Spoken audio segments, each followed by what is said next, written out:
Egregores, Servitors, Familiars, oh my! I'm Laureleiblack, still your favorite witchy auntie, and this is Blade and Broom. If you are digging what we do here, click like and subscribe, and now let's get straight into that sweet, sweet witchcraft. As you know, if you've been following this channel for any length of time, I have a deep and abiding love of spirit work. If you're new here, first, welcome, and second, you should know that I'm pretty into spirit work. I actually see it as one of the hallmarks of a witchcraft practice, and I really love how pivotal it is in many other spiritual and magical traditions. Spirit work is interesting because lots of people from lots of backgrounds and religions are very into receiving messages from spirits, believe in the protection and guidance of various kinds of spirits, and even make offerings to them in the form of candle flame, incense, smoke, cakes, drinks, and much more.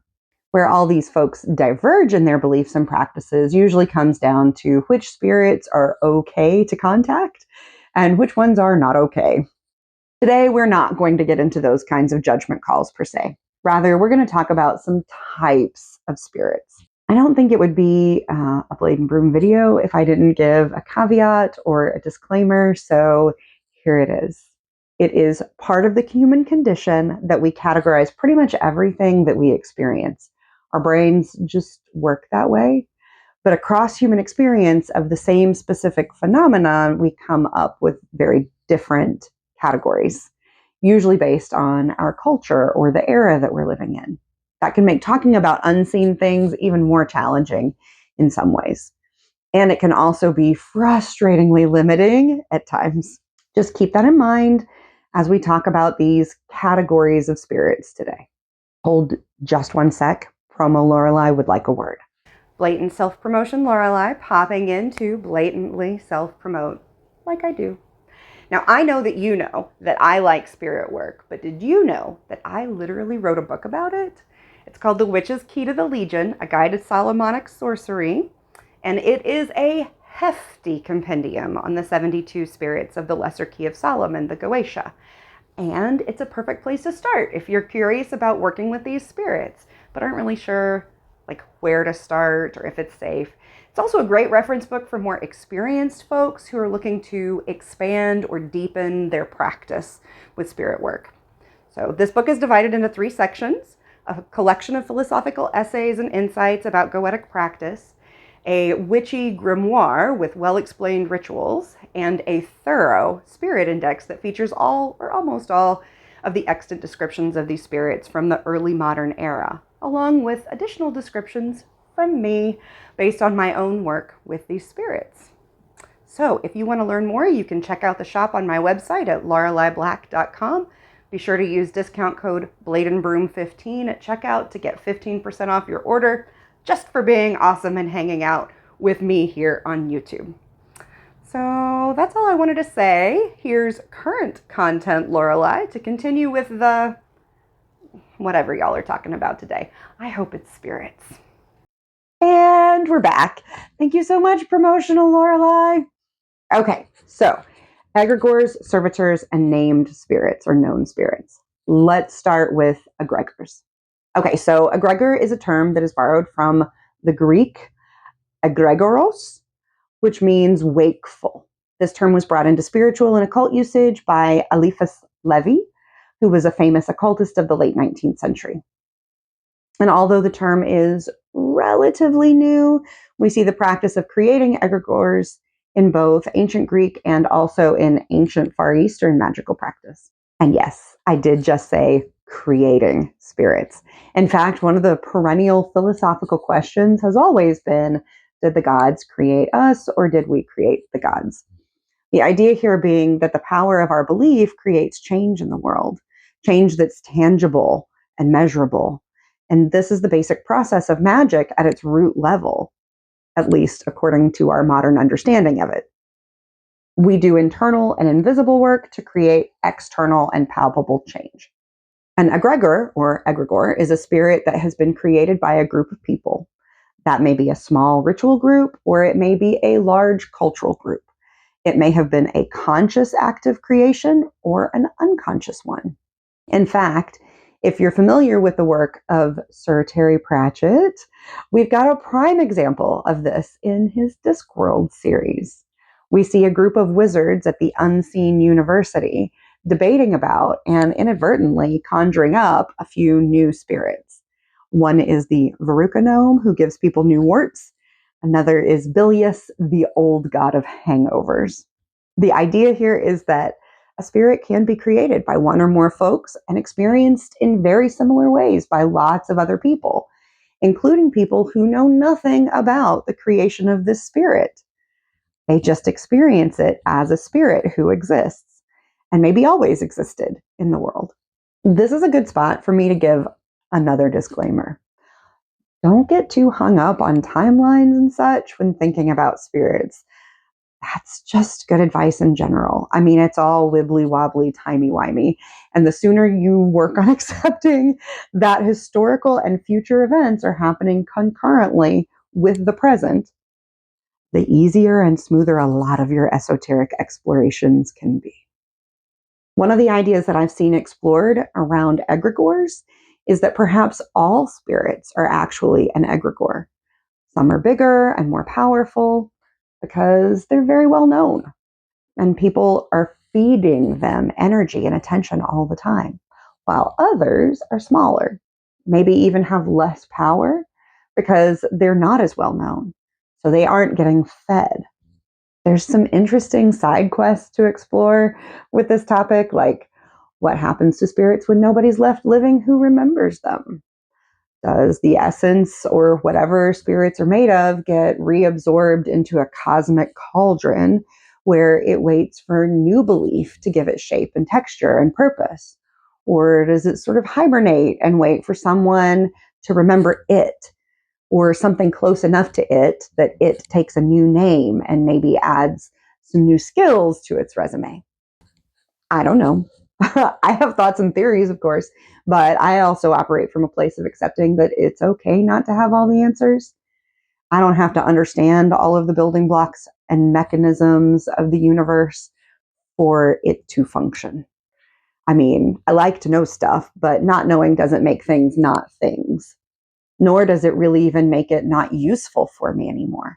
I know very little about how electronics work, truthfully, but I have fantastic and largely consistent results when using them. Servitors are a lot like egregores, except they're usually created by a single person to perform a specific task or to help that person who created it to achieve a specific goal.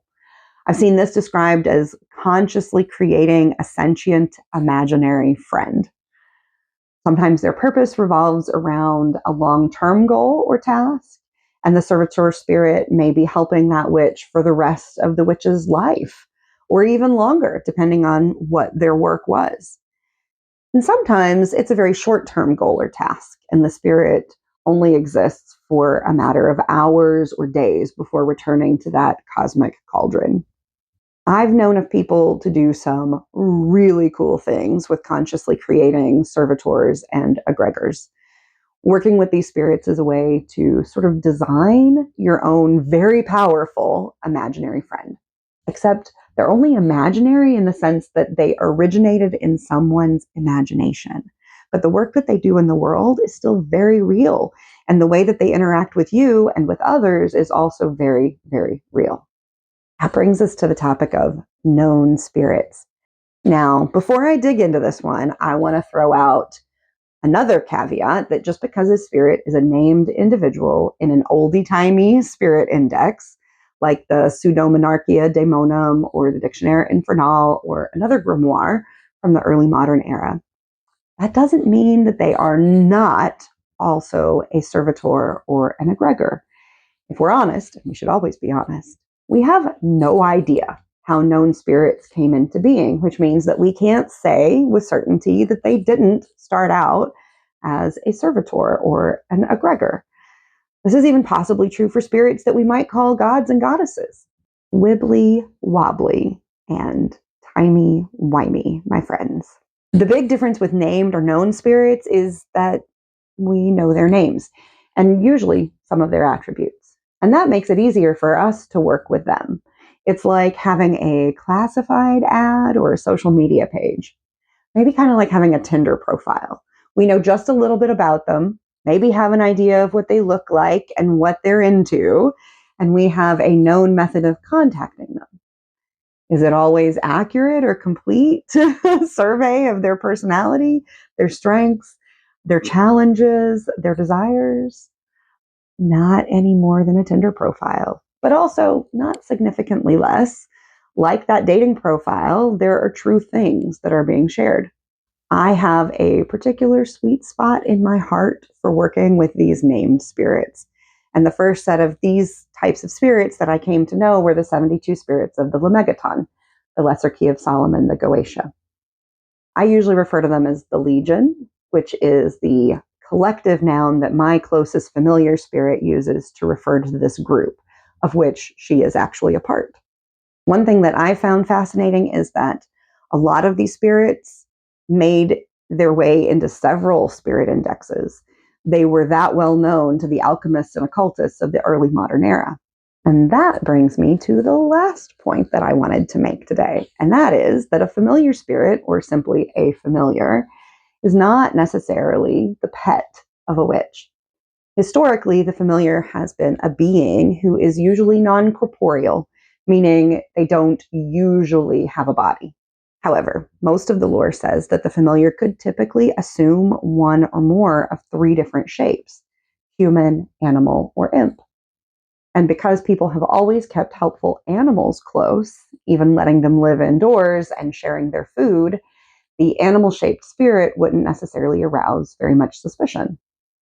Until the witch hysteria, of course, where every weird girl with a rabbit or a cat was accused of witchcraft. Bring that idea 700 years into the future, and we still kind of think that every weird witchy girl's cat must be her familiar. And I am not here to tell you that your beloved Miss Kitty isn't your familiar, per se. In fact, my closest familiar spirit first came into my own life as a crazy kitten years before I even discovered witchcraft. She died young and tragically about the time that I first got involved with the craft, and then started showing up as a spirit cat. Everybody that I've ever lived with since that time has seen her in this ghostly cat form. And then a few years later, she showed up as a teen girl. Only a handful of people have seen her near me in that form, all of them very gifted seers. Interestingly, she showed up in that form right before, or right about the same time that I started working with and using a spirit board to attempt to make contact with the Legion. She's been my guide and guardian all along the way. And that's all that I really have to say about that for today, friends. I can't wait to hear your thoughts in the comments, your experience with servitors, egregores, and named spirits. If you found today's chat useful, encouraging, or thought-provoking, bless me with the magic of the like button and the share button, and tell all of your witchy friends that there's good stuff happening here at Blade and Broom. I've got more resources for you down in the red box, including my witchcraft course. If you can't wait until next week to dig into more witchy goodness, then check out the video that's coming up next. And I'll see you over there, friends. Bye-bye.